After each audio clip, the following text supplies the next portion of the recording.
Pues mis hermanos, eh, la semana pasada que hablamos acerca de la fe en esta serie de Cuando Dios llama, y tocamos un tema que verdaderamente ahora pues es tan importante porque es lo que nos sostiene, es la base, es el fundamento precisamente del cristianismo: fe en el Señor Jesucristo, fe en Dios, fe en en su obra de redención en la cruz. Y quiero tocar un poquito algunos temas en cuanto a la fe, porque es un tema que pues en la actualidad está teniendo mucha necesidad de ser incrementado. Necesitamos entender que nuestra fe tiene que ser creciente, permanente, y así como los discípulos en alguna ocasión le dijeron al Señor: aumentanos la fe, pues nosotros los creyentes tenemos que tener esa convicción de que nuestra fe tiene que ir creciendo, tiene que ser una fe que fundamentada en Él, pues tenga esa solidez, ¿verdad?, para que podamos seguir saliendo adelante. Este tema que voy a tocar le he puesto por título Fe en medio de la aflicción. Y con este tema lo que quiero llevarles, mis hermanos, es la realidad de la aflicción a la que se está refiriendo la Escritura cuando habla de pruebas, cuando habla de situaciones difíciles, porque también se ha malentendido mucho y lamentablemente eh, desde el punto de vista de la religión, cualquiera que sea esta, pues se le ha dado tanto a la fe como a las aflicciones, a las pruebas, un matiz totalmente diferente al que bíblicamente es. Así que vamos a aprender lo que es vivir con fe en medio de la aflicción y qué es lo que va a representar para nosotros los creyentes. Le voy a pedir que me acompañe al libro a los Colosenses, la carta a los Colosenses, en el capítulo 1, y vamos a leer inicialmente el versículo, a partir del versículo 3. Dice: siempre orando por vosotros, damos gracias a Dios Padre de nuestro Señor Jesucristo, habiendo oído de vuestra fe en Cristo Jesús y del amor que tenéis a todos los santos, a causa de la esperanza que os está guardada en los cielos, de la cual ya habéis oído por la palabra verdadera del Evangelio, que ha llegado hasta vosotros, así como a todo el mundo, y lleva fruto y crece en vosotros, como el día que oísteis y conocisteis la gracia de Dios en verdad, como lo habéis aprendido de Epafras, nuestro consiervo amado, que es un fiel ministro de Cristo para vosotros, quien también nos ha declarado vuestro amor en el Espíritu, por lo cual también nosotros desde el día que lo oímos no cesamos de orar por vosotros y de pedir que seáis llenos del conocimiento de su voluntad en toda sabiduría e inteligencia espiritual. Mire, vamos a comenzar con algunos datos.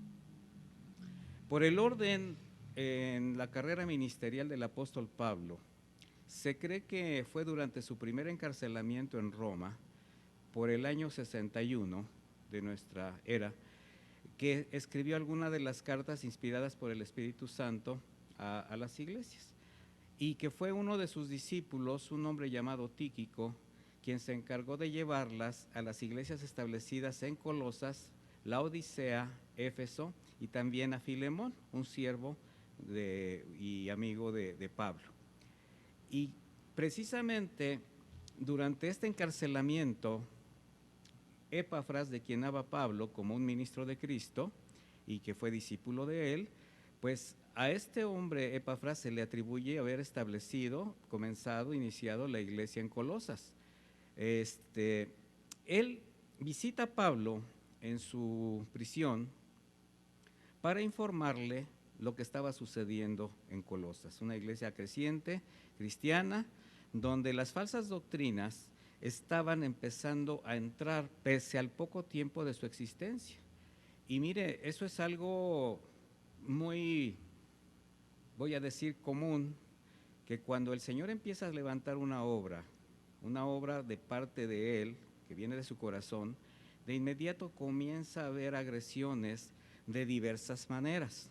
Y bueno, aquí en esta iglesia de Colosas, por el lugar donde estaba establecida, por las condiciones culturales de esta ciudad, pues el sincretismo se hacía presente y había ya en esta iglesia una extraña mezcla, ¿verdad?, de enseñanzas de ciertos hombres que estaban tratando de introducir, donde mezclaban el cristianismo con un legalismo judío, que también los judaizantes hacían su parte, pero estaban sobresaliendo las herejías paganas de la cultura griega, y esto estaba alterando el orden de la iglesia y obviamente estaba afectando la fe de los creyentes, de los cristianos de esa ciudad.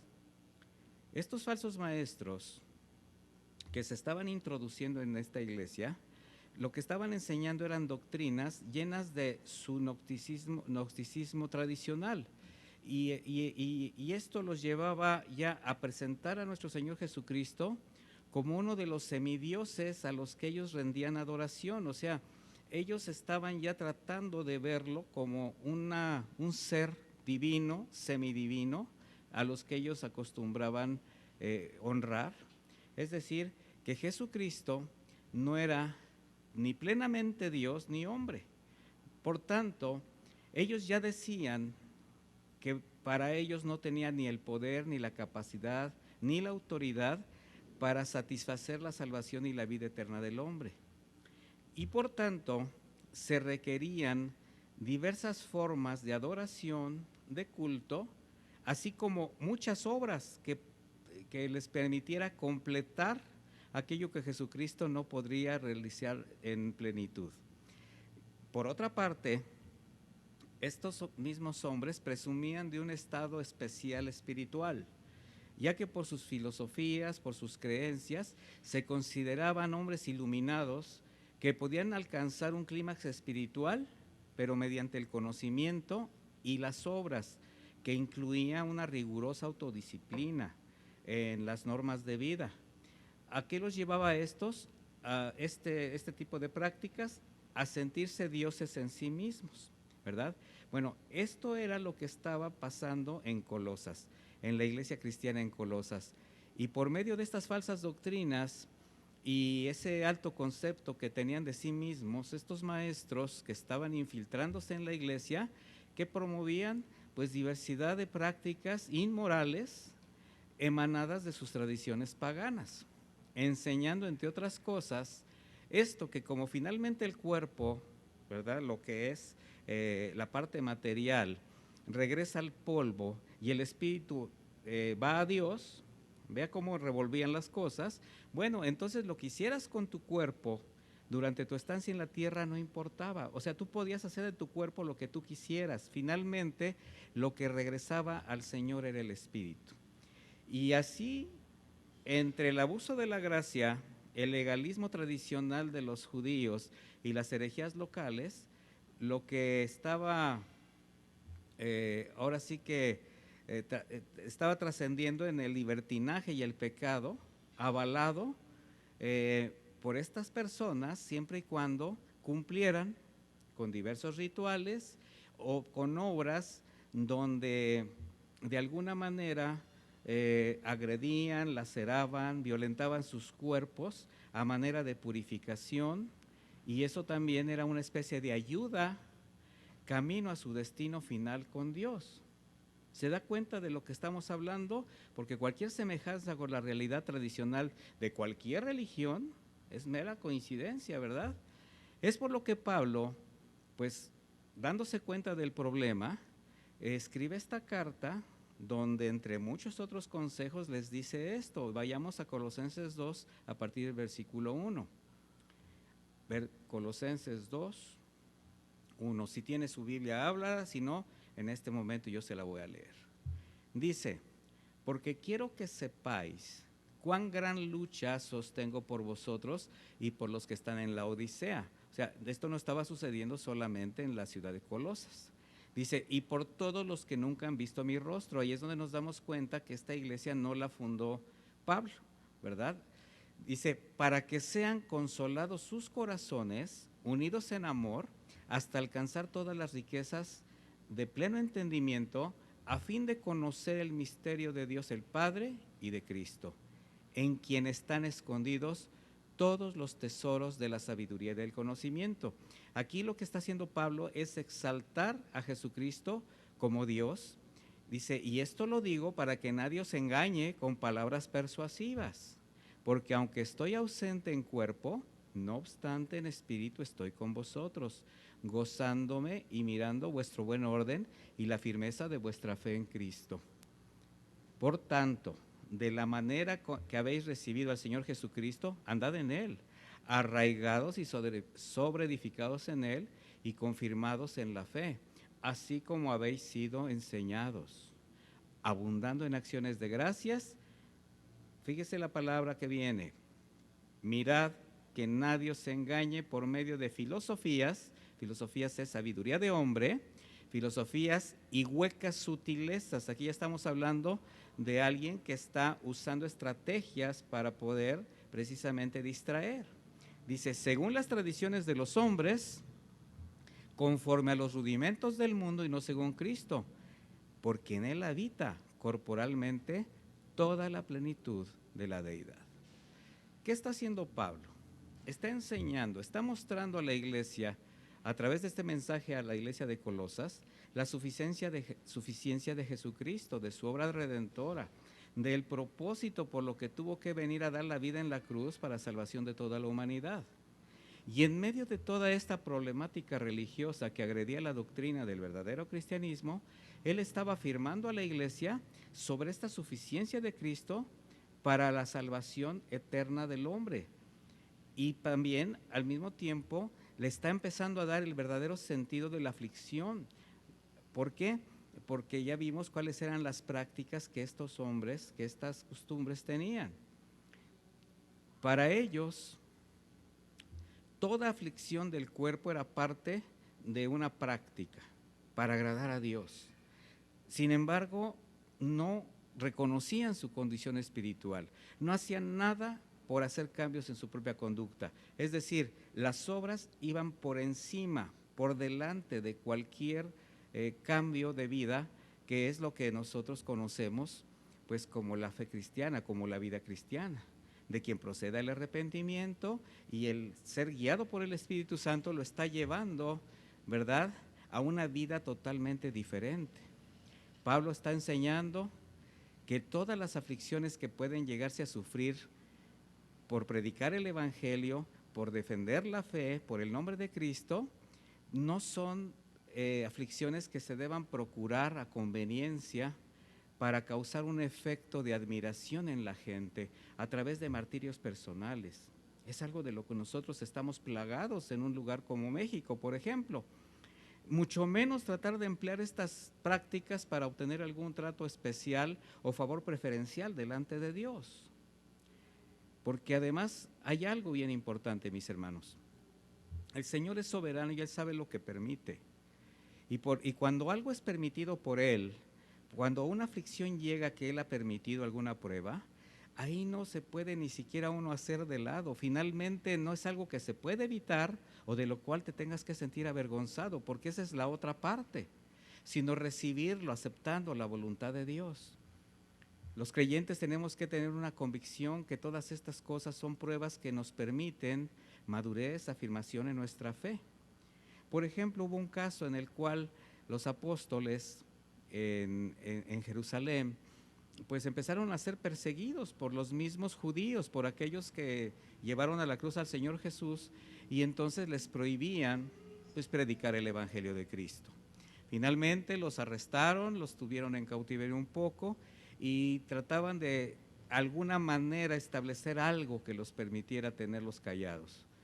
Hablaron con un hombre sabio, con el cual convinieron, ¿verdad? Y dice Hechos 5:40, y llamando a los apóstoles después de azotarlos, fíjese, después de azotarlos, o sea, convinieron el decirles, bueno, vamos a dejarlos en paz. ¿Por qué? Porque este varón les había dicho, miren, si esto viene de Dios, no podrán ustedes hacer nada en contra. Pero si es algo que venga de los hombres, solito se va a diluir. De manera que convinieron con él el hacerlo, pero no dejaron de azotarlos y de amenazarlos de que no hablasen en el nombre de Jesús. A partir de ahí los ponen en libertad. El versículo 41 es muy importante porque dice, y ellos salieron de la presencia del concilio, fíjese la palabra, gozosos de haber sido tenidos por dignos de padecer afrenta por causa del nombre. Dice, y todos los días en el templo y en las casas no cesaban de enseñar y predicar a Jesucristo. Pablo igualmente, él expresó su sentir con respecto a sus propias pruebas, a sus propias aflicciones permitidas por el Señor a causa de su lealtad al Evangelio de Cristo. Y en la misma carta a los Colosenses, en el capítulo 1, versículo 24, le voy a leer, dice, ahora me gozo en lo que padezco por vosotros y cumplo en mi carne lo que falta de las aflicciones de Cristo por su cuerpo que es la iglesia. Mire, vamos a ver, ahorita vamos a estudiar este pasaje, este versículo, pero primero vamos a ver a qué se refiere Pablo con aflicción. En el griego se traduce como estar angustiado, atribulado, sentirse oprimido, sufrir penalidad. De hecho, habla también de tristeza.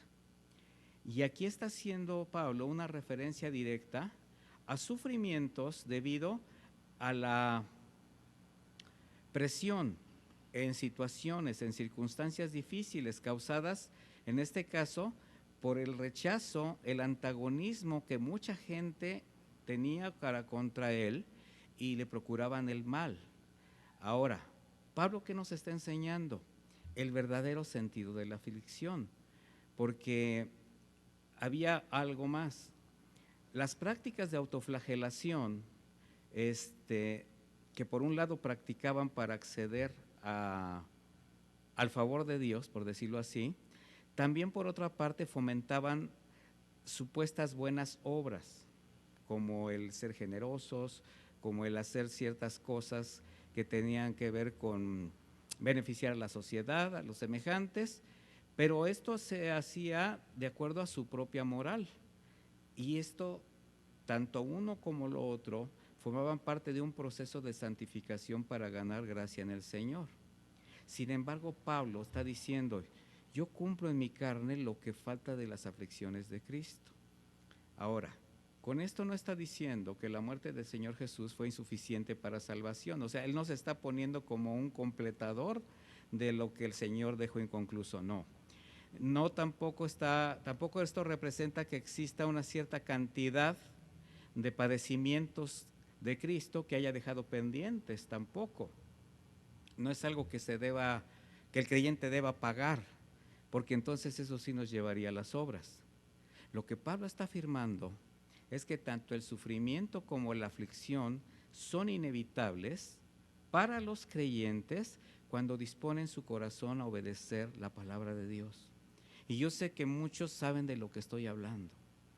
Y estoy hablando de muchos, estoy hablando de cristianos. Este es un mensaje para la iglesia.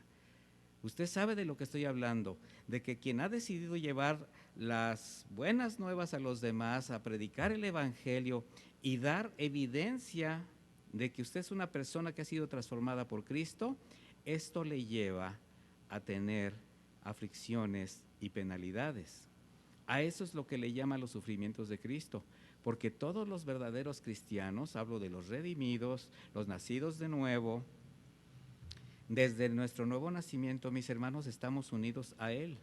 De manera que cuando el Señor Jesús ve que alguno de sus hijos sufre por su causa, es como si Él lo sintiese. Y a través de su Espíritu nos fortalece, nos consuela, a través de su poder, a través de sus promesas cumplidas, nos provee, ¿verdad? Como si sintiese con nosotros mismos. De tal manera que por eso las aflicciones pueden ser soportadas con gozo. ¿Ha experimentado usted esa paz que sobrepasa todo el entendimiento natural que los hombres normalmente no pueden tener en su corazón? Bueno, a eso se refería Pablo. ¿Por qué? Porque al ser parte y también testigo de lo que el Evangelio hace en la vida de quienes por la perseverancia en la fe la predicación del Evangelio. Nosotros somos usados por el Señor para llevar la palabra a otras personas. Bueno, cualquier sacrificio, cualquier situación adversa vale la pena con tal de ver un alma ganada para Él y por Él. ¿A cuántas aflicciones o a cuántas situaciones difíciles usted ha sido expuesto simplemente por predicar el Evangelio de Cristo? ¿Cuántas cosas ha tenido que pasar por querer ganar un alma para el Señor? Y esto solamente a través de expresar el Evangelio y testificar cómo el Señor ha estado haciendo cambios en nuestra vida. Por ello Pablo siempre daba ejemplo, pero con su propio testimonio, sobre la necesidad de perseverar en la fe, de compartir el Evangelio. Y esto es un exhorto a la iglesia para caminar con el Señor pese a cualquier circunstancia. Mire, en el caso de Pablo podemos leer en Hechos 14 del 19 al 22 lo siguiente. Vaya conmigo a esa escritura, por favor. Hechos 14 a partir del versículo 19. Dice así: entonces vinieron unos judíos de Antioquía y de Iconio, que persuadieron a la multitud, y habiendo apedreado a Pablo, le arrastraron afuera de la ciudad, pensando que estaba muerto. Pero rodeándole los discípulos, se levantó y entró en la ciudad. Al día siguiente salió con Bernabé para Derbe, y después de anunciar el evangelio a aquella ciudad y de hacer muchos discípulos, volvieron a Listra, a Iconio y a Antioquía, confirmando los ánimos de los discípulos, exhortándoles a que permaneciesen en la fe y diciéndoles: es necesario que a través de muchas tribulaciones entremos en el reino de Dios.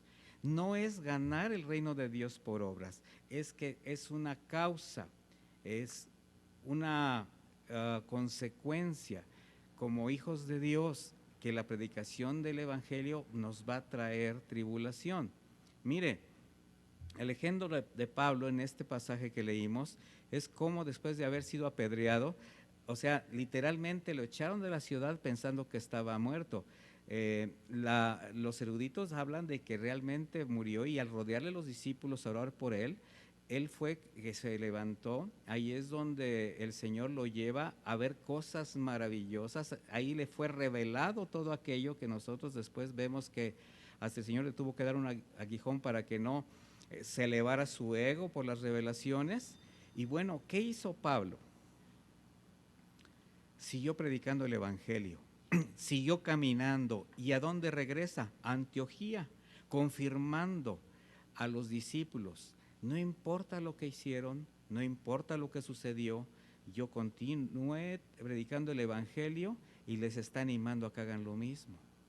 De ahí la importancia de considerar siempre la palabra de Dios, mis hermanos, para no caer en desánimo.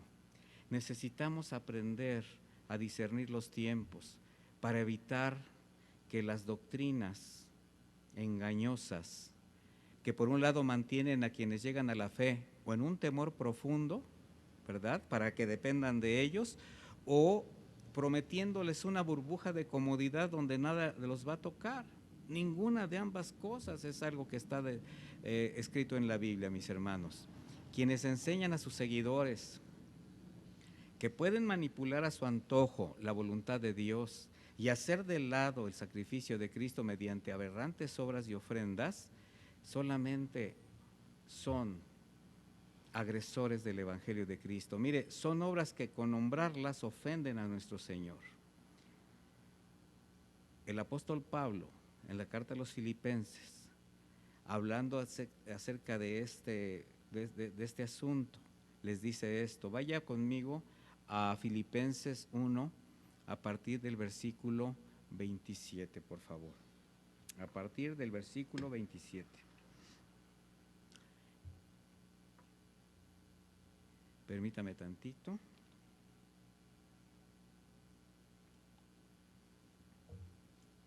Dice de esta manera: Filipenses 1:27. Solamente que os comportéis como es digno del Evangelio de Cristo. ¿Cómo es digno de qué?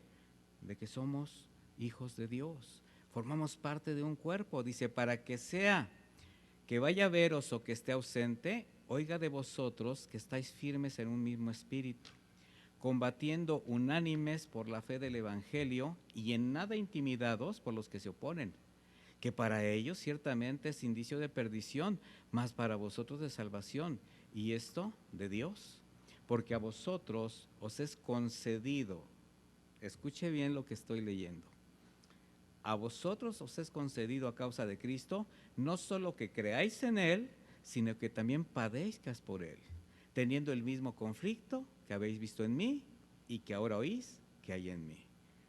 Esto no es muy grato para muchos, aquellos que rechazan todo, que dicen, yo cancelo tus palabras. Pues yo creo que tendría que cancelar la mitad de la Biblia. Así es como vemos la convicción y el valor de las palabras de nuestro Señor Jesucristo y el efecto que produjeron en la vida de Pablo, cuando les dijo a sus discípulos, el Señor Jesús, en Juan 16:33, estas cosas os he hablado para que en mí tengáis paz. En el mundo tendrás aflicción, pero confíen, yo he vencido al mundo. Por eso Pablo, con la frase, ahora me gozo en lo que padezco por vosotros, está enalteciendo al Señor Jesús. Él está mencionando sus sufrimientos y su aflicción a favor de la iglesia como una evidencia de que Cristo vivía en él. Él caminaba cumpliendo un ministerio y sabía quién era el que lo dirigía, sabía a quién servía. Dice, y cumplo en mi carne lo que falta. Bueno, Pablo ya nos va a explicar.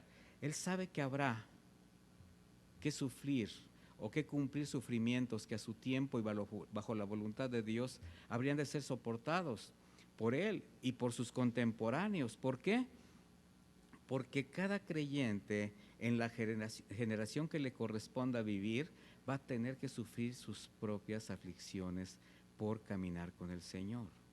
Ahora, esta es la generación que nos tocó vivir, mis hermanos.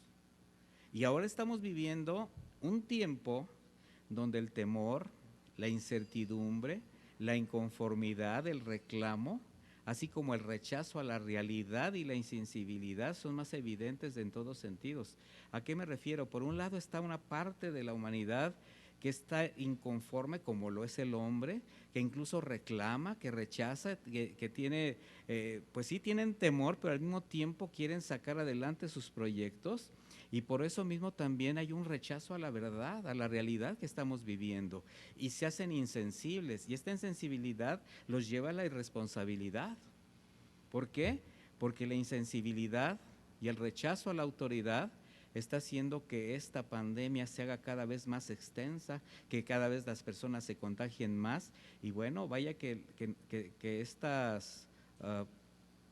ahora sí que todo esto le está pasando una factura al hombre. Hay muchas pérdidas, mis hermanos, en muchos sentidos, no solamente en la cuestión económica, sino también de vidas humanas, en quienes algunos de ellos quizás dijeron también, es que yo no creía que esto era una realidad. Y lo más alarmante es cuando los creyentes, cuando un cristiano está en la misma condición, de ser insensible, de ser desobediente y de exponerse. Porque la iglesia del Señor, el remanente del Señor, la pequeña manada, mis hermanos, la que realmente está firmada en la fe, debería ser ejemplo para todos los demás. Voy a decirle algo que quizás le parezca extraño, pero para nosotros deberían ser tiempos de gozo en medio de la aflicción. ¿Por qué? Porque todo esto que está aconteciendo no es más que una alfombra roja para la venida de nuestro Señor Jesucristo. Los tiempos se están acortando y las señales se están dando. Pero eso no quiere decir, mis hermanos, que nos quedemos sin hacer nada o haciendo cosas que no debemos. La iglesia tiene que hacer su parte. De manera que todo lo que nosotros ahora como creyentes podamos testificar con obediencia, con sensibilidad, con misericordia, haciendo todo lo posible para que el mensaje de Cristo llegue a los demás. Esto que estamos haciendo a través de los medios ha sido una gran bendición, mis hermanos, cuando nosotros estábamos a veces, o sea, no a veces, sino estábamos limitados a un cierto número, a un espacio donde nos congregamos habitualmente, y ahora la señal está yéndose a lugares insospechados. Jamás nos pudiéramos haber imaginado esto, y la palabra de Dios se está extendiendo, y esto tiene que ser un gozo para nosotros en medio de la aflicción. La unión de nuestro Señor Jesucristo con su cuerpo espiritual es más profundo de lo que muchos piensan. Nuestro Señor hace suyos los sufrimientos de su pueblo, mis hermanos. Nuestro Señor no es insensible. Y precisamente cuando somos soportados por amor a Él, cuando nosotros nos sostenemos en Él y para su gloria, el Señor es cuando extiende su misericordia, nos guarda, protege, provee, establece su voluntad en cada uno. Y esto conforme a su presencia, su omnisciencia y soberanía. Pero no es fácil de entender cuando no se reconoce el propósito del Señor. Finalmente el propósito siempre va a ser el mismo, mis hermanos. Él vino a salvar a la humanidad a través de su sacrificio en la cruz. Él dejó una comisión a su iglesia y Él sigue extendiendo la misericordia, retrasa su venida, aunque hay señales para que muchos todavía procedan al arrepentimiento. Por eso el apóstol Pablo dijo en 2 de Corintios 1:5 lo siguiente, siguiendo con el pasaje que estábamos leyendo: porque de la manera que abundan en nosotros las aflicciones de Cristo, así abunda también por el mismo Cristo nuestra consolación. Pero si somos atribulados, es para vuestra consolación y salvación. O si somos consolados, es para vuestra consolación y salvación, la cual se opera en el sufrir las mismas aflicciones que nosotros también padecemos. Jesucristo vive en su iglesia, en sus redimidos, y sufre por lo que ellos sufren. Soporta las aflicciones de su cuerpo espiritual de la misma manera como en algún tiempo lo sufrió en su cuerpo mortal, cuando vino a redimirlo. Por eso nos guarda, por eso nos fortalece y consuela, porque conoce nuestras limitaciones. Pablo, como parte de la iglesia, dice: yo cumplo lo que queda de las aflicciones de Cristo. ¿Por qué? Porque la iglesia es afligida con la finalidad de impulsar su crecimiento, su madurez, su santidad, su perfección en Cristo, completarse. Y nadie, ninguno que forme parte del cuerpo de la iglesia puede ser ajeno a los padecimientos, ni los propios ni los de cada miembro. Mire, como cuerpo debemos tener un interés mutuo en el sufrimiento de nuestros hermanos. Tenemos que ser sensibles al tiempo que vivimos en cada generación. Y aquí pues viene una de las preguntas que normalmente hago: ¿qué tanto usted se compadece, sufre, se conmueve por lo que sucede a sus semejantes, a sus hermanos? ¿Qué tanto se preocupa por ellos? Cuando hacemos los llamados para poder auxiliar, para poder tener posibilidades de seguir aportando algo para los hermanos que tienen una situación difícil, mis hermanos, es porque forma parte del trabajo de la iglesia. Y nosotros todos somos la iglesia de Cristo.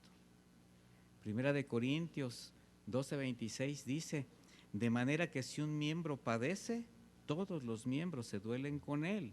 Y si un miembro recibe honra, todos los miembros con él se gozan. Vosotros pues sois el cuerpo de Cristo y miembros cada uno en particular. De manera que como parte de la iglesia, ¿en dónde deberíamos de tener nuestra atención? ¿Qué deberíamos de considerar?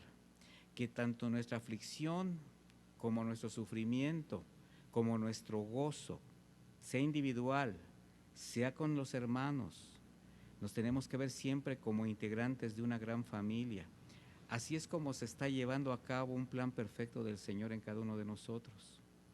Por eso, mis hermanos, resulta absurdo concebir que se asegure en base a una institución religiosa que tiene un acopio o depósito de los sufrimientos y méritos de Cristo, de los santos que ellos adoran, de sus mártires, de los apóstoles, para dispensarlos a discreción y cobrar por estas indulgencias, por este favor. Mis hermanos, todo esto no es más que una herejía en contra de la suficiencia de Cristo como Salvador de la humanidad. Muchas falsas doctrinas que se están levantando, así como en la iglesia en Colosas, con prácticamente las mismas creencias, una gran cantidad de instituciones que ahora se identifican como cristianas y de manera irreverente también por intereses personales, por la voracidad de falsos maestros, pseudoguías espirituales, pastores sin escrúpulos, manipulan, engañan y laceran a la iglesia que deberían de guiar, que deberían proteger, que deberían cuidar. Filipenses 3:17, el apóstol Pablo dice lo mismo al respecto, dice: hermanos, sigan mi ejemplo y fíjense también en los que viven según el ejemplo que nosotros les hemos dado a ustedes. Ya les he dicho muchas veces y ahora se lo repito con lágrimas, que hay muchos que están viviendo como enemigos de la cruz de Cristo, cuyo fin es la perdición, su Dios son sus propios apetitos, su vientre, y sienten hasta orgullo de lo que debería de darles vergüenza, porque solo piensan en las cosas de este mundo. Esta es la versión de Dios habla hoy. Las convicciones de Pablo hicieron que su predicación del Evangelio de la salvación fuera radical, así como también la exposición de las revelaciones que el Señor le iba dando conforme caminaba en el ministerio. En todo, ¿qué estaba sucediendo? Se estaba dejando testimonio de la palabra profética más segura. Mis hermanos, la Biblia se estaba escribiendo por inspiración del Espíritu Santo. El apóstol Pablo no iba inventando en la medida que caminaba, iba siendo inspirado para escribir. No como otros que cada día tienen una nueva revelación, cada día tienen un nuevo sueño que quieren cumplir a costa de la iglesia. El apóstol Pablo, en esa defensa del Evangelio, en la carta a los Gálatas 6:17, casi al final de esta carta, dice: de aquí en adelante nadie me cause molestias, porque yo traigo en mi cuerpo las marcas del Señor Jesús. Aquí estamos hablando otra manera de ver las aflicciones de Cristo. Mire, este versículo al final de la carta a los Gálatas, la cual usted sabe que es una defensa del Evangelio de la gracia en contra de las doctrinas que los judaizantes estaban usando para desviar la fe de los creyentes. Ellos habían aprendido bajo la gracia y ahora ellos los querían llevar a las obras de la ley. Bien, después de esta exposición y esta defensa, el apóstol termina diciendo algo así como, voy a parafrasear: si entendieron o no, por mi parte ya les he expuesto el Evangelio de la salvación con todo fundamento escritural. Les he dado todo el consejo de Dios y las verdades de Cristo.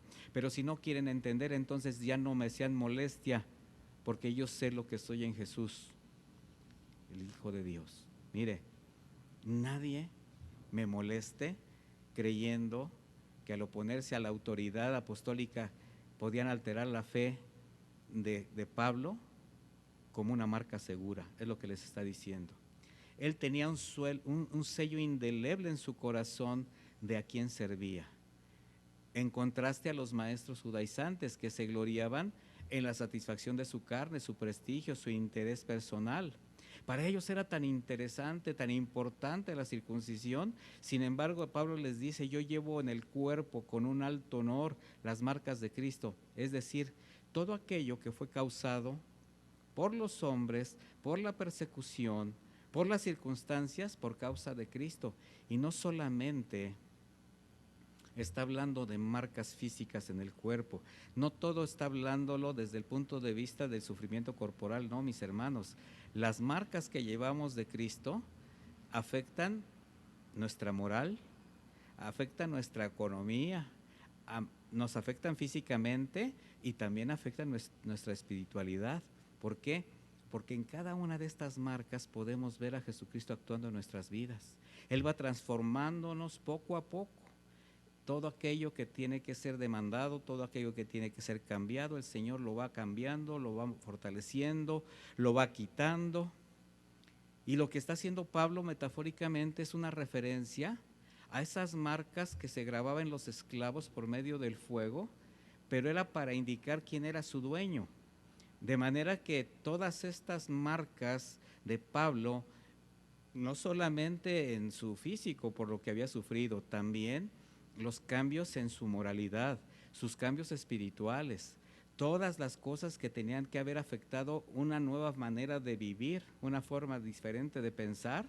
Bueno, todo esto que recibió por amor de Cristo eran cicatrices que indicaban a quién le pertenecía y a quién servía. ¿Recuerda lo que dijo el Señor Jesús en Mateo 10:9? Vamos a leerlo. El que haya su vida, la perderá. Y el que pierde su vida por causa de mí, la hallará. Esto es hablando de quienes quieren encontrar la solución a sus cosas por sus propios recursos, sin considerar al Señor.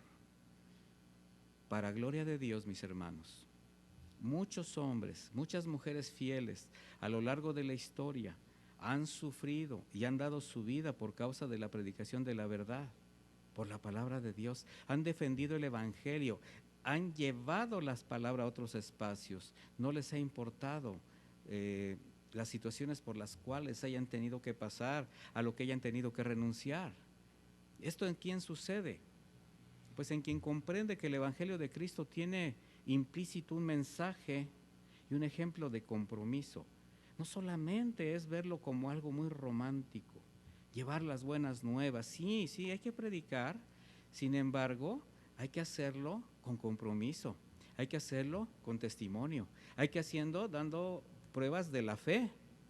Lamentablemente no es lo que se predica en la actualidad, en la mayor parte de los círculos que se nombran cristianos, porque ahí prevalecen otro tipo de argumentos que no requieren ni muestran un compromiso ni con la santidad, ni con la negación al pecado de cada persona, no. Cuando Jesucristo hablaba de entrar al cielo, habló de una puerta estrecha, que ese es el camino que nos lleva a la salvación. Y ahora en la actualidad se predica un mensaje ligero sin estrecheces en cuanto al mundo, desvirtuando las verdades bíblicas.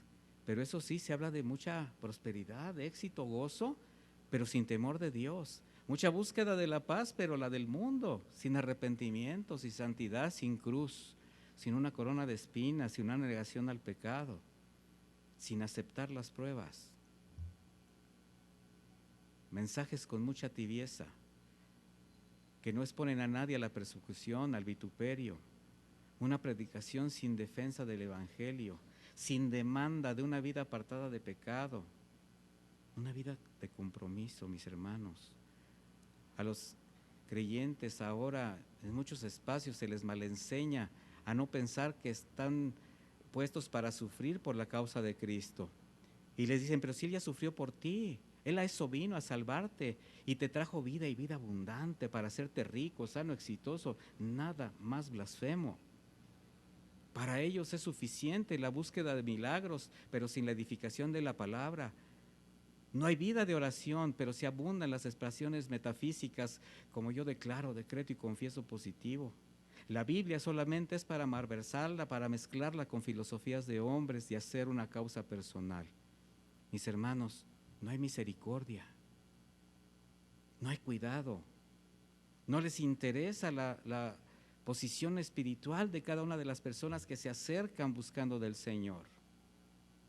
No siembran ni aplican su vida para la extensión del reino, sino para ellos mismos. No hay compromiso con Dios, solo hay compromiso para alcanzar intereses personales, y ese es el carácter del hombre. Y eso es precisamente lo que el Señor nos está enseñando el día de hoy, que debemos evitar. Hermanos, iglesia, para morir por Cristo, primero es necesario vivir por Él. Los apóstoles pudieron morir por Cristo porque estaban viviendo por Él. Un cristiano que no vive por Cristo jamás podrá morir por Él, y estoy hablando en el sentido espiritual y en el sentido físico también. Estamos viendo que las cosas van en serio, y no solamente por esta pandemia.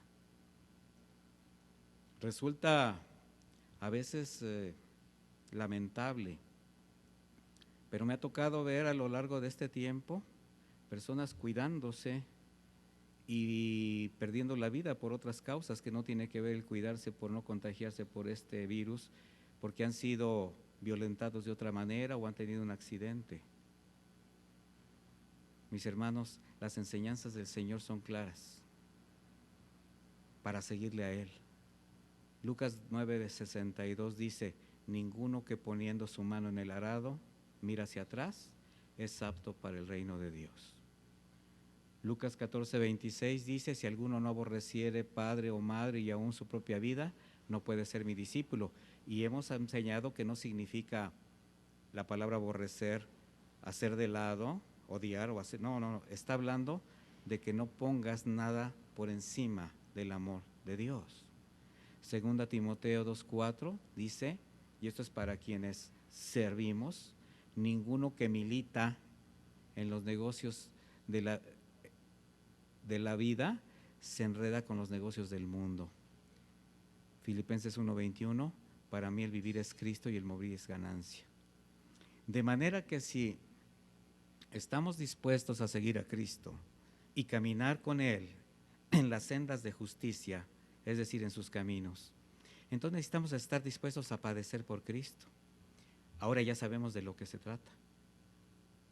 Voy a leer otro versículo para que podamos aclarar más esto. Vaya conmigo a Filipenses, regrese, Filipenses 1:28, dice: y en nada intimidados por los que se oponen, porque siempre va a haber alguien que se oponga, mis hermanos, que para ellos ciertamente es indicio de perdición, mas para vosotros de salvación. Y esto es de Dios, porque a vosotros os ha sido concedido a causa de Cristo, que dijimos, no solo que creáis en Él, sino también que padezcáis por Él. Y yo le pregunto, hasta hoy, ¿cuáles han sido sus padecimientos por Jesús, por el Señor Jesucristo? Usted me puede decir que ha sido confrontado, que ha sido exhortado a dejar una vida de pecado, que ha sido probado para pues ir caminando diferente, madurar en la fe, que ha sido demandado de dejar aquello que afecta su vida personal y su familia, su entorno. Y le voy a decir, eso no es padecer por Cristo. Eso es solamente la misericordia de Cristo extendida a su vida, porque lo está guardando. Es parte de su formación como cristiano. Y si usted obedece a todo esto, el único beneficiado es usted. Sin embargo, sí hay quien sufre por causa del nombre de Cristo. Pero cuando alguien no está firmado en seguro en su fe, cuando depende de lo que el mundo ofrece, cuando hay ligereza, cuando solamente hay religiosidad, ¿qué va a pasar cuando realmente vengan pruebas que lo pongan a ver? Ese momento que llegue con una prueba que vaya a dejar una marca de Cristo en su vida. ¿Qué hará cuando el Señor le demande un mayor compromiso? Y esto más para quienes desean servir a Dios. Recuerden que estamos en medio de una serie que se llama Cuando Dios llama. Y esto específicamente también es de una manera especial para los servidores, para quienes han puesto en su corazón el servicio. Tiene que haber una negación, tiene que haber un reconocimiento de lo que representa servir a Dios. Y no es una forma masoquista de ver la vida de la fe, la vida cristiana, no, mis hermanos, es simplemente entender que es un camino en el cual hay que irse despojando de todo aquello que nos hace daño. Que el Señor en cada aflicción, en cada prueba, lo único que está poniendo son marcas que nos llevan a caminar, a madurar, a crecer, porque todo lo que nosotros entregamos, todo por lo cual pasamos algún tipo de aflicción, finalmente va a ser un beneficio para quien le está viendo a usted. Esos testigos mudos, esos testigos que quizás usted no conoce, esas personas que lo ven de lejos, esas personas que solamente lo ven cuando sale de su casa, son testigos que se dan cuenta cómo vive. Usted puede tener una figurita de un pez en su coche. Usted puede tener un gran volumen en su casa de un estéreo donde tenga muchas alabanzas. Usted puede ser señalado como alguien que dice, no, pues ahí vive un cristiano. Ahí vive un aleluyo por lo que escuchamos. Pero ¿de qué le sirve tener alabanzas a todo volumen? ¿De qué le sirve tener un pececito de plástico en su carro si su vida no está comprometida con el Evangelio de Cristo? ¿Cómo reaccionaremos ante los verdaderos compromisos que pongan a prueba nuestra fe, mis hermanos? Mire, voy a hacer un recuento de algunos casos en la Biblia.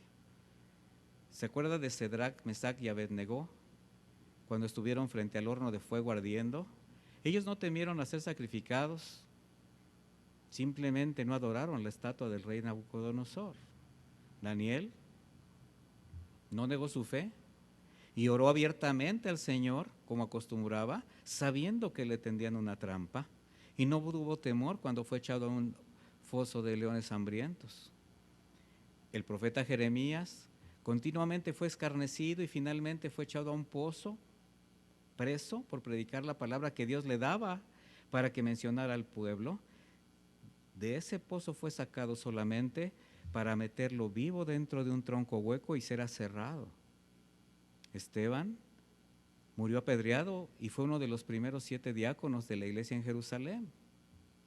Jacobo, el hijo de Zebedeo, hermano de Juan, fue decapitado y él fue el primer de los apóstoles en morir a causa de la persecución. Felipe fue azotado, encarcelado y crucificado en el año 54. Él fue un obrero evangelista en Asia del Norte. El apóstol Mateo murió atravesado por una lanza en la ciudad de Nadabá, en el año 60. Él fue quien escribió el evangelio que lleva su nombre. Santiago, a la edad de 94 años, fue apedreado por los judíos. Finalmente reventaron su cabeza a golpes y él era el supervisor de las iglesias en Jerusalén. Él escribió la epístola de Santiago. Matías, quien tomó la vacante de Judas, ¿recuerda usted? Él fue muerto apedreado en Jerusalén y decapitado. Andrés, el hermano de Simón Pedro, murió crucificado en una ciudad llamada Edesa. Él predicó por muchos países asiáticos. Juan Marcos, discípulo de Pedro, fue arrastrado, hecho pedazos en Alejandría. Él fue amarrado a caballos y así él fue tirado por ellos hasta morir. Pedro, sabemos cómo murió él, crucificado boca abajo en Roma en manos de Nerón. El apóstol Pablo, decapitado a espada en manos de soldados romanos. Judas, crucificado en el año 72, hermano de Jesús, el llamado Tadeo. Bartolomé, golpeado y crucificado. A él se le conoce como quien tradujo el Evangelio de Mateo a la lengua india también y predicó en ese país. Tomás, muerto también a punta de lanza, predicó en la India, en Persia, donde fue muerto por el paganismo local. Lucas, el apóstol, colgado en un árbol en manos de los griegos. Él fue evangelista, compañero, amigo de Pablo, también fue su médico, y él es el autor del Evangelio de Lucas y el libro de los Hechos. Simón, el cananista, crucificado en el año 74, él predicó por toda la zona de África, Mauritania. Juan, el apóstol, aquel que decía que era el apóstol amado, martirizado al ser echado en una caja de aceite hirviendo, de donde escapa milagrosamente, sin daño, de ahí desterrado a la isla de Patmos, fue el único de los apóstoles que escapó de muerte violenta. Él fue un apoyo a las iglesias que estaban fundadas, supervisando y dando mensajes a las iglesias de Esmirna, Pérgamo, Sardis, Filadelfia, Laodicea y Tiatira. Bernabé, el compañero de Pablo, igualmente apedreado por los judíos en el año 73.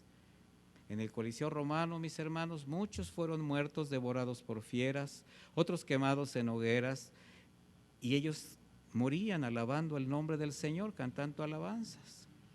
Vivimos nuestra propia generación y las demandas de nuestro Señor son muy distintas. No nos está demandando este tipo de respuesta, mis hermanos. Vivimos otros tiempos.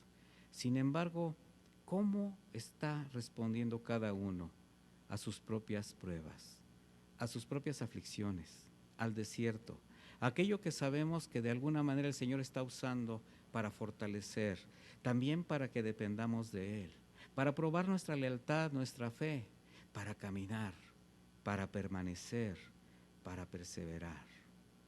En fin, mi hermano, todo aquello que el Señor ha permitido en su vida para probar esta fidelidad, también usted debe de estar consciente de algo, que en todo momento Él ha extendido su misericordia, su cuidado, su gracia y su provisión. De manera que aún habiendo pérdidas, todo tiene un propósito, mis hermanos.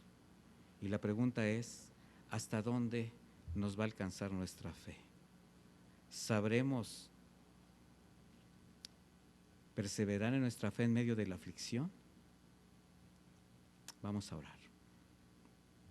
Padre, te doy gracias, te damos gracias por tu palabra, te damos gracias por este momento de estudio, Señor, que nos has permitido ver un poquito más acerca de cómo tú permites las cosas que suceden,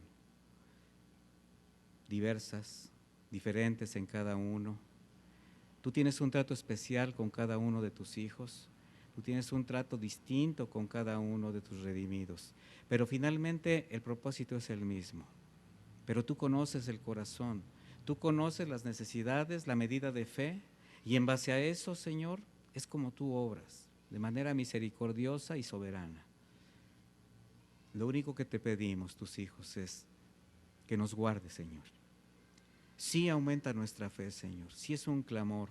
Sabemos lo que va a venir, sabemos lo que representa. Lo hemos sabido desde que decidimos por ti, Señor Jesús, y precisamente por eso nos queremos sostener en nuestra fe. Sabemos que vendrán las pruebas, las aflicciones, que vendrán situaciones que quizás nos quieran sobrepasar, pero tenemos una convicción, tú estás con nosotros. Y si tú eres con nosotros, ¿quién contra nosotros? Iglesia, esfuérzate, sé valiente, persevera, porque los tiempos son malos, sí, pero deja que cada día tenga su propio mal. Camina en fe, fortalécete en el Señor y crece, porque el Señor siempre tiene cosas nuevas para nosotros. Que Dios te bendiga, que Dios te acompañe. Muchas gracias, Padre eterno, en el nombre de Jesús. Amén. Que pasen buena tarde. Dios me los guarde.